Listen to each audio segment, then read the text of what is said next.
When zombie games are announced today, they're often met with a sigh, as the genre has been completely worn out by the video game medium. Hell, the premier zombie game franchise Resident Evil hasn't even featured zombies for its last two mainline installments. The reason for this is simple. We perfected video game zombies a long time ago, and there's nowhere left for the genre to go, which is why you'll notice that all the examples I use in this video were released in a similar time frame to each other. So in this video, I'm going to take a look at the games that helped to perfect the zombie subgenre, and ultimately the games that killed it, because no one can top these games anymore. So zombies have just become worn out, because these are the zombie games that will never be surpassed. Let's start with the most iconic zombie game and discuss Resident Evil, specifically the Gyanados from Resident Evil 4. Now, I could talk about the T-virus zombies from earlier RE games, as they are undoubtedly impressive as well. Still, the Gyanado is where Resident Evil really found its identity, so I'll be sticking with them. RE4 is where the franchise really found its stride. It also learned a valuable lesson about zombies and their purpose in horror games. Previous Resident Evil games mostly had you facing a small number of zombies that were hard to kill. RE4 learned the lesson that zombies are scary due to the overwhelming number of them, so RE4 had a more significant number of zombies that were easier to kill. Instead of enemies being a hassle like in RE1, they could now terrify you with overwhelming numbers. This greater number of enemies fits perfectly with another one of Resident Evil 4's gameplay mechanics, not being able to move while shooting. In a typical RE4 battle, you're in an open area and surrounded on all sides, so pausing to shoot back is a risky move, but it's also a scary one. Any survival horror player worth their salt will always have a keen understanding of their surroundings and be able to keep track of which enemies are where.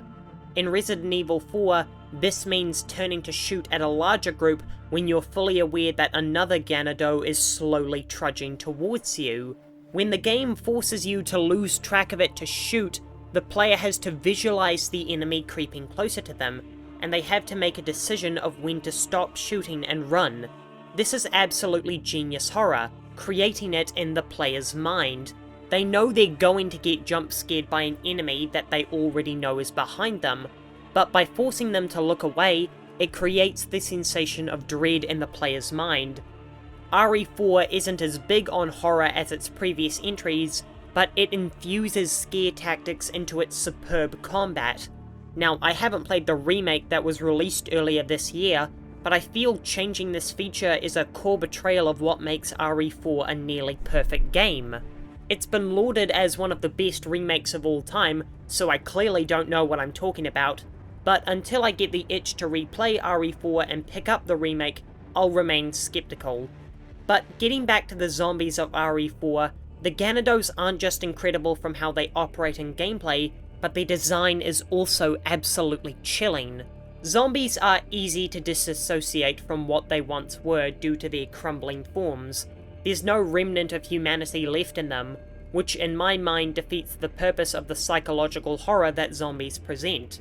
The psychological horror of zombies leaves the audience wondering if there's still someone in there who's been puppeted by a virus that seeks only to spread.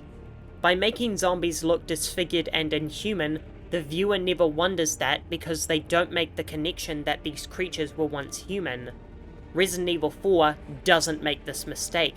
It's keen for you to always be aware that the Gyanados were human beings in the not too distant past.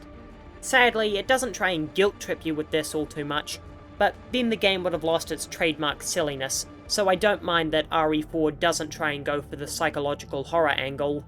The human look of the Gyanados pasted over the movement of zombies just creates a pit in your stomach. They are cognizant enough to use communication and tools, but solely focused on one desire, but their slow movements convey their apathy towards achieving that goal. These zombies don't seek to spread but to destroy you, and their slow movements mean they know they'll eventually overwhelm you. The certainty that they'll achieve their goal is simply unnerving. The fact they're not trying their hardest to kill you or are concerned with their own safety while wearing the skin of a human goes against everything a human is supposed to be. Our strongest desires in life are to achieve our goals and to survive, so to see creatures that wear our faces but act in the opposite way humanity should is totally bone-chilling. The Gyarados are a core aspect of Resident Evil 4. Their design and behaviour are why the game remains one of the best of all time, even if the enemies do begin to get kinda stupid by the end. I mean, think about it, they start out as villagers wielding farm weapons, and by the end they're a military force operating complex machinery. I love Resident Evil 4's campiness, but maybe that's a step too far. I'm not scared of soldier zombies in the slightest, but villager zombies are pretty unnerving. But it doesn't matter all that much, this is still one of my top 10 games of all time. So Resident Evil 4 mastered the traditional zombie, so let's move on to a game that mastered the untraditional zombie, Dead Space. Dead Space is so much more than a sci-fi horror game.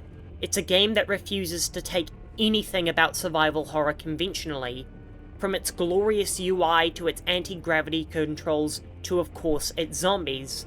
While things like Isaac's UI health bar spine are included to make the game less stressful by having a critical piece of information in a place that means you don't have to look away from the action, which arguably goes against the genre of the game, but that's literally the only negative thing I have to say about it.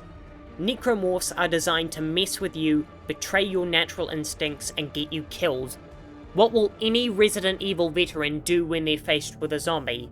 Go for the legs, obviously, that's the smartest move. But what will a normal Resident Evil player do? Go for the head. And that's how Dead Space betrays you. By making the weak point of the necromorphs be the limbs, Dead Space is playing on your instincts imprinted onto you by the hordes of zombie media that came before it, but in doing so it ends up creating a far more satisfying gameplay experience. Watching a zombie fall to the ground in another zombie game is a fun guessing game of whether it's actually dead. Its lack of emotion creates a mystery. In Dead Space, when you cut off a necromorph's arm, it screams in pure agony as it writhes on the floor. It's not the instant drop of a headshot, the necromorph feels the pain of being dismembered and screeches accordingly. You're really making this abomination suffer. Watching a torn limb fall to the ground and wriggle away is far more gratifying than simply seeing a zombie drop down to the floor. Dead Space is visually rewarding me with a more gory kill, and that's what people who watch zombie media are looking for, completely disfigured zombies and a gory end to them. Although Dead Space knocked it out of the park visually, it does fail to make the necromorphs sympathetic. What I mean by that is going back to my previous argument about the psychological horror aspect of zombies. It's hard to grasp that the necromorphs were once human. Not a trace of anything remotely relatable remains, despite the necromorphs wearing the tattered rags that were once Ishimura's uniforms. It's a lot easier to imagine them as aliens due to the setting and similar feel to Ridley Scott's masterpiece of filmmaking, which is better than its sequel.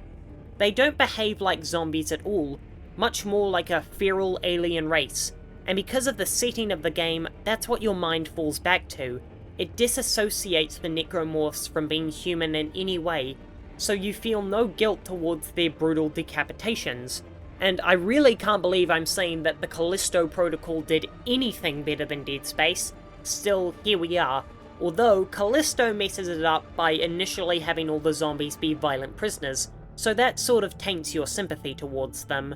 So the necromorphs aren't really zombies, but like I said at the start of this section, Dead Space mastered the untraditional zombie. So Resident Evil 4 mastered the design of zombies, and Dead Space mastered the gameplay of them.